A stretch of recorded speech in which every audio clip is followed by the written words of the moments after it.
அன்புள்ள மகர ராசி அன்பர்களே, மகர ராசின்றது காலபுருஷ தத்துவத்துல 10வது வீடா இருக்கு. இந்த ராசிக்கு அதிபதி சனி பகவான். இது ஒரு நில ராசி. இவங்களுக்கு எதுவுமே கொஞ்சம் லேட்டா கிடைக்கும். இவங்களுடைய முயற்சியெல்லாம் அதீதமா இருந்தா கூட லேட்டா கிடைக்கும். ஆனா அதுக்கெல்லாம் கலங்க மாட்டாங்க. முயற்சியை விடாம பண்ணக்கூடியவங்க, நல்ல உழைப்பாளிகள். எல்லாரோடையும் இணைஞ்சு பண்ண கத்துக்கணும். இவங்கள்ட்ட இருக்கக்கூடிய அந்த மத்தவங்களுக்கு கிடைக்குது இவங்களுக்கு கிடைக்கலன்ற அந்த அந்த அந்த ஒரு வருத்தம் இருக்கு இல்லையா, அது மத்தவங்க மேல பொறாம மாதிரி நடக்கும். அதனால மத்தவங்களை குறை சொல்றதுல இவங்களுடைய முன்னேற்றத்தோட பாதையை பார்க்க விட்டுறாங்க. பொதுவா நம்ம பக்கத்து இலைக்கு பாயாசம் சொல்லுவாங்க, அது மாதிரி இல்லாம நமக்கு என்ன இருக்கோ அப்படின்றத வச்சு போனாங்கனாலே உங்களுக்கு அந்த காலகட்டம் தாண்டினோடனே உங்களுக்கு அந்த இது கிடைச்சிரும். அதனால உங்களுடைய முயற்சியை விடாமுயற்சியை ஒரே லைன்ல பண்ணணும். இல்லாட்டினா இவங்களோட முக்கியமான பிரச்சனை என்னன்னா, இங்க கொஞ்சம் அங்க கொஞ்சம் அங்க கொஞ்சம் இங்க இருந்து உடனே இது மாதிரி நமக்கு சரியா பண்ணலன்னு சொல்லி அடுத்த இடத்துக்கு போறது, அடுத்தடுத்த மாதிரி ஸ்கிப் பண்ணி மாறி மாறி போறதுனாலே உங்களுடைய முன்னேற்றத்தை இழந்துடுறாங்க. அதனால இவங்க கொஞ்சம் பொறுமையாகவும் நிதானமாகவும் அவங்க உழைப்பை தொடர்ந்து பண்ணாலே அவங்க நல்ல உழைப்பாளிகள், நல்ல திறமை உள்ளவங்க. அது மாதிரி அவங்க கொஞ்சம் பொறுமையாகவும் நிதானமாகவும் இருந்தாலே வாழ்க்கையில் வெற்றி உங்களுக்கு சாத்தியம். இந்த மாசத்தை பொறுத்தளவுல இவங்களுக்கு நல்லதும் கெட்டதும் சேர்ந்து கலவையான பலன்கள் கிடைக்கிறது.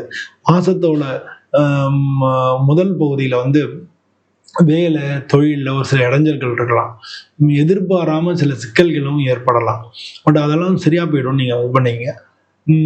கூட வேலை பார்க்குறவங்க, மேலதிகாரிங்க, அவங்களோட பிரச்சனைகள் இருக்கு. இப்பதான் சொன்னேன், அதுக்காக தான் சொன்னேன். அதனால மேலதிகாரி அவங்களோட பிரச்சனைகள் இருக்கலாம். ஏன்னா உங்களுக்கு 2வது வீட்டுல ராகு இருக்கு, 8ல கேது இருக்கு. உங்களுக்கு 3வது வீட்டுல முயற்சின்னு சொல்லக்கூடிய இடத்துல சனி பகவான் வக்ரமா இருக்காரு. உங்களுக்கு குருவனுடைய 6வது வீட்டுல இருக்கு, அதோட சுக்கிரனும் சேர்ந்திருக்காரு. அதெல்லாம் நீங்க புரிஞ்சுக்கணும். குடும்பத்துல சின்ன சின்ன வாக்குவாதங்கள், சின்ன சின்ன முரண்பாடுகள் இருக்கலாம். அவங்களுடைய அம்மா சம்பந்தப்பட்ட அம்மாவோட உடம்பு பார்த்துக்கணும். அம்மாவுக்கு ஏதாவது உடம்பு பிரச்சனைகள் வர்றதுக்கான வாய்ப்புகள் நிறைய இருக்கு. அது மூலமா செலவினங்கள் வர்றதுக்கு வாய்ப்புகள் நிறைய இருக்கு. மாசத்து இறுதியில எல்லா பிரச்சனையும் தீர்ந்து போயிடும். இந்த மாதிரி நான் சொல்ற பிரச்சனை எல்லாமே இந்த மாச கடைசியில நிச்சயமா தீர்ந்து போயிடும். பழைய கடன்கள்லாம் கடன் அடைக்கிறதுக்கு வாய்ப்பு இருக்கு. பண வரவுக்கு சாத்தியம் இருக்கு. இந்த மாத கடைசியில எல்லா விதத்துலயும் உங்களுக்கு முன்னேற்றம் நடந்துடும்.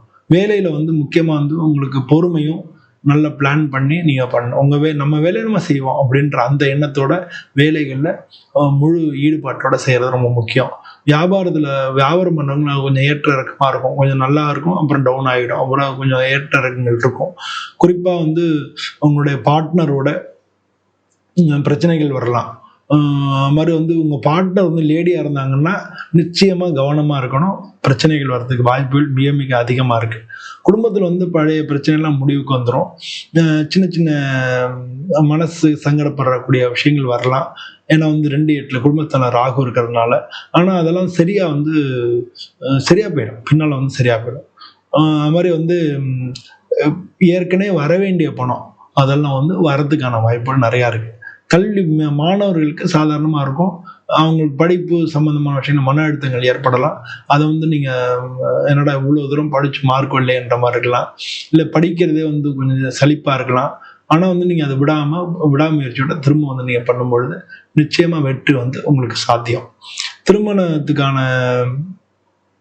வாய்ப்புகள் இந்த மாச கடைசியில இருக்கு.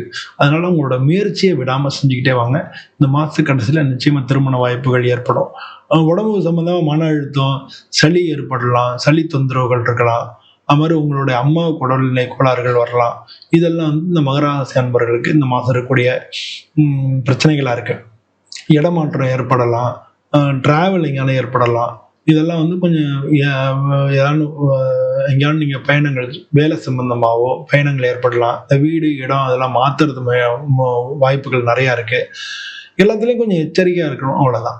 அது மட்டும் சரியா இருக்கு. இந்த பொதுவாக ஜூலை 12லேருந்து 26 அந்த நாட்கள்ல ஜூலை 12லேருந்து ஆகஸ்ட் 26 வரைக்கும் பொதுவா நீங்க கவனமா இருக்கணும். உடற்பயிற்சி செய்யணும்.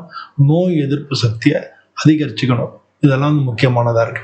உங்களுக்கு இந்த மாசம் நல்ல நாட்கள் அப்படின்னு பார்த்தோம்னா, நான் சொல்ல குறிச்சு வச்சுங்க, இதெல்லாம் உங்களுக்கு நல்ல நாட்களா இருக்கு. ஆகஸ்ட் 3ஆம் தேதி 6, 10, 15, 18, 21, 28, 31 இதெல்லாம் உங்களுக்கு சுப நாட்களா இருக்கு. இந்த நாட்கள்ல நீங்க முக்கியமான காரியங்கள் செஞ்சுக்கலாம். சந்திராஷ்டம் ஆகஸ்ட் மாதம் 23ஆம் தேதியிலேருந்து 25ஆம் தேதி வரைக்கும் சந்திராஷ்டமம் இருக்கு. ஸோ அந்த சந்திராஷ்டம நாட்களில் முக்கியமான காரியங்களை தள்ளி போடுங்க. அனாவசியமான வாக்குவாதங்களை ஈடுபட வேணாம். வீட்டிலேருந்து கிளம்பி கோயிலுக்கு போயிட்டு அதுக்கப்புறம் வேலைக்கு போங்க. வேலையிலேருந்து வரும்போது கோயிலுக்கு போயிட்டு அப்புறம் வீட்டுக்கு வாங்க. இந்த மாதிரி அந்த நாட்களில் ஆன்மீகத்தில் நீங்கள் ஈடுபடுத்தலாம். பொதுவாக இந்த நாட்கள் ஓம் சனீஸ்வராய நமஹ, ஓம் தும் துர்காயை நமஹா அப்படின்ற இது மாதிரி உங்களுக்கு பிடிச்ச உங்களுக்கு இந்த ரெண்டு சுவாமி ரொம்ப முக்கியம். ஏன்னா உங்களுக்கு 2ல ராகு இருக்காரு, 3ல சனி வக்ரமா இருக்காரு. உங்க ராசியாதிபதி வக்ரமா இருக்கிறதுனால ஓம் சனீஸ்வராய நமஹா அப்படின்னு டெய்லி 27 முறை சொல்றது நல்லது.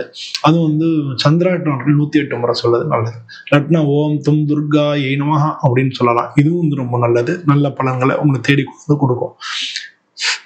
அது மாதிரி ஏழைக்கு ஹெல்ப் பண்றது, முடியாதவங்களுக்கு உதவி பண்றது, இதெல்லாம் அது மாதிரி ராகு காலத்துல ராகுக்கு பரிகாரம் பண்ணிக்கிறது, ராகு துர்க்கைக்கு போய் அர்ச்சனை பண்றது, சனிக்கிழமை அன்னைக்கு சனி பகவானுக்கு போய் விளக்கேற்றுறது, நவகிரகத்தை சுத்திட்டு வர்றது, இந்த மாதிரி எல்லாம் நீங்க பண்ணீங்கன்னா நல்லது.